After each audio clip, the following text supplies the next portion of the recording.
بسم اللہ الرحمن الرحیم۔ میں جبرائیل کو دیکھنا چاہتا ہوں۔ حضور صلی اللہ علیہ وآلہ وسلم کے چچا ایک دن حضور صلی اللہ علیہ وآلہ وسلم سے کہنے لگے، یا رسول اللہ، میں جبرائیل علیہ السلام کو دیکھنا چاہتا ہوں۔ ارشاد ہوا کہ آپ دیکھنے کی طاقت نہیں رکھتے۔ چچا ضد کرنے لگے تو حضور نے فرمایا، چچا اوپر دیکھیں۔ نگاہ جبرائیل پر پڑی تو دنگ رہ گئے، اور پھر اچانک رسول اللہ کے معزز چچا اور رضاعی بھائی، خیر الشہداء سید الشہداء حضرت سیدنا امیر حمزہ بن عبد المطلب کی ولادت نبی مکرم صلی اللہ علیہ وآلہ وسلم کی اس دنیا میں جلوہ گری سے 2 سال پہلے ہوئی۔ حضرت حمزہ کی کنیت ابو عمارہ ہے۔ حضرت حمزہ رضی اللہ تعالیٰ عنہ بے حد حسین و جمیل تھے۔ خوبصورت پیشانی، درمیانہ قد، چھریرا دبلا پتلا بدن، گول بازو، جبکہ کلائیاں چوڑی تھیں۔ شعر و شاعری سے شغف تھا۔ شمشیر زنی، تیر اندازی اور پہلوانی کا بچپن ہی سے شوق تھا۔ سیر و سیاحت کرنا، شکار کرنا من پسند مشغلہ تھا۔ ایک مرتبہ شکار سے لوٹ کر گھر پہنچے تو اطلاع ملی کہ ابو جہل نے آپ کے بھتیجے محمد صلی اللہ علیہ وسلم کے ساتھ ناروا اور گستاخانہ سلوک کیا ہے۔ یہ سنتے ہی غیرت و غضب میں آ گئے اور کمان ہاتھ میں پکڑے حرم کعبہ میں جا پہنچے۔ ابو جہل کے سر پر زور سے ضرب لگائی کہ اس کا سر پھٹ گیا اور خون نکلنے لگا۔ پھر فرمایا، میرا دین وہی ہے جو میرے بھتیجے کا ہے۔ میں گواہی دیتا ہوں کہ وہ اللہ کے رسول ہیں۔ اگر تم سچے ہو تو مجھے مسلمان ہونے سے روک کر دکھاؤ۔ پیارے آقا محمد مصطفیٰ حضرت حمزہ رضی اللہ تعالیٰ عنہ سے بے حد محبت کیا کرتے تھے۔ عقائد محبت کے اظہار کے انداز جداگانہ ہوتے ہیں۔ ایک نرالا انداز ملاحظہ کیجیے۔ ایک جانثار صحابی نے بارگاہ رسالت میں حاضر ہو کر عرض کی، میرے ہاں لڑکے کی ولادت ہوئی ہے، میں اس کا کیا نام رکھوں؟ تو رحمت للعالمین نے ارشاد فرمایا، لوگوں میں مجھے اپنے چچا حمزہ سے محبت ہے، لہٰذا انہی کے نام پر اپنے بچے کا نام رکھو۔ ایک مرتبہ آپ رضی اللہ تعالیٰ عنہ نے بارگاہ رسالت میں درخواست کی کہ میں حضرت جبرائیل علیہ السلام کو اصلی صورت میں دیکھنا چاہتا ہوں۔ ارشاد ہوا، آپ دیکھنے کی طاقت نہیں رکھتے۔ آپ نے اصرار کیا تو نبی مکرم نے فرمایا، زمین پر بیٹھ جائیے۔ کچھ دیر بعد حضرت جبرائیل امین حرم کعبہ میں نصب شدہ ایک لکڑی پر اترے تو سرور عالم نے ارشاد فرمایا، چچا جان نگاہ اٹھائیے اور دیکھیے۔ آپ نے جو ہی اپنی نگاہ اٹھائی تو دیکھا حضرت جبرائیل علیہ السلام کے دونوں پاؤں سبز ابرجد کے ہیں۔ بس اتنا ہی دیکھ پائے اور تاب نہ لا کر بے ہوش ہو گئے۔ رمضان المبارک 1 ہجری میں 30 سوالوں کی قیادت کرتے ہوئے اسلامی لشکر کا سب سے پہلا علم آپ رضی اللہ تعالیٰ عنہ نے سنبھالا۔ اگرچہ لڑائی کی نوبت نہ آئی لیکن تاریخ میں اسے سریہ حمزہ کے نام سے جانا جاتا ہے۔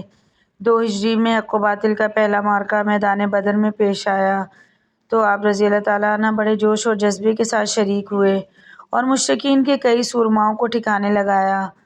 آپ اپنے سر پر شتر مرغ کی کلگی سجائے ہوئے تھے، جبکہ دونوں ہاتھوں میں تلوار تھامے اسلام کے دشمنوں کو جہنم واصل کرتے اور فرماتے جاتے، میں اللہ اور اس کے رسول کا شیر ہوں۔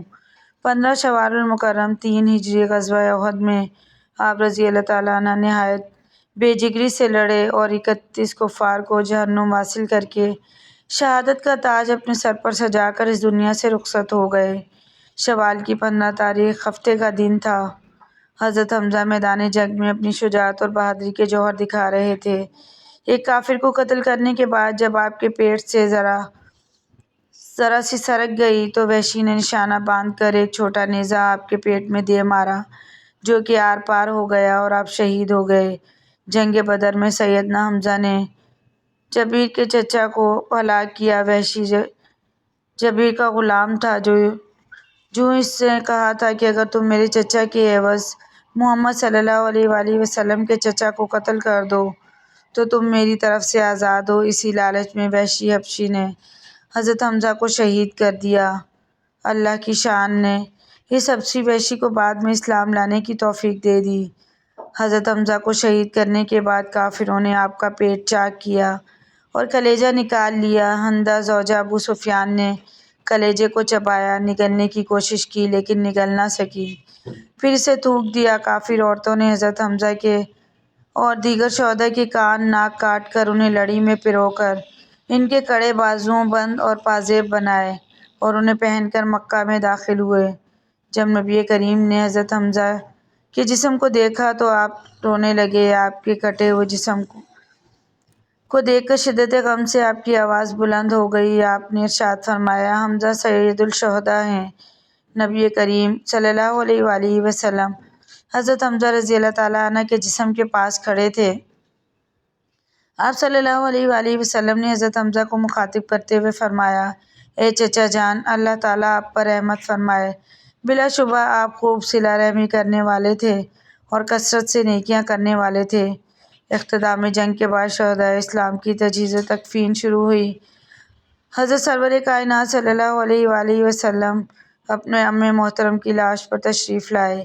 چونکہ حمزہ نے ناک کان کاٹ کر نہایت دردناک صورت بنا دی تھی، اس لیے یہ منظر دیکھ کر بے اختیار دل بھر آیا اور مخاطب ہو کر فرمایا، تم پر خدا کی رحمت ہے کیونکہ تم رشتہ داروں کا سب سے زیادہ خیال رکھتے تھے، نیک کاموں میں پیش رہتے۔ اگر مجھے صفیہ کے رنج و غم کا خیال نہ ہوتا تو میں تمہیں اسی طرح چھوڑ دیتا کہ درند اور پرند کھا جائیں اور تم قیامت میں انہی کے شکم سے اٹھائے جاؤ۔ خدا کی قسم مجھ پر تمہارا انتقام واجب ہے۔ میں تمہارے عوض 70 کافروں کو مسلح کروں گا۔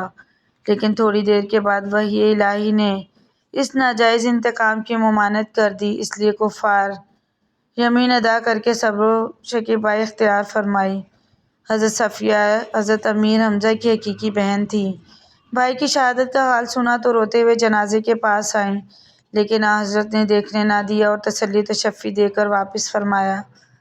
حضرت صفیہ اپنے صاحبزادے اور حضرت زبیر کو 2 چادریں دے گئی تھیں کہ ان سے کفن کا کام لیا جائے، لیکن پہلو میں ایک انصاری کی لاش بھی بے گور و کفن تھی، اس لیے انہوں نے دونوں شہیدان ملت میں ایک ایک چادر تقسیم کر دی۔ اس ایک چادر سے سر چھپایا جاتا تو پاؤں کھل جاتے اور پاؤں چھپائے جاتے تو سر برہنہ ہو جاتا تھا۔ حضرت نے فرمایا، چادر سے چہرہ چھپاؤ اور پاؤں پر گھاس اور پتے ڈال دو۔ غرض سید الشہداء کا جنازہ تیار ہوا۔ سرور کائنات نے خود نماز پڑھائی۔ اس کے بعد ایک ایک کر کے شہدائے احد کے جنازے ان کے پہلو میں رکھے گئے اور آپ نے علیحدہ علیحدہ ہر ایک پر نماز پڑھائی۔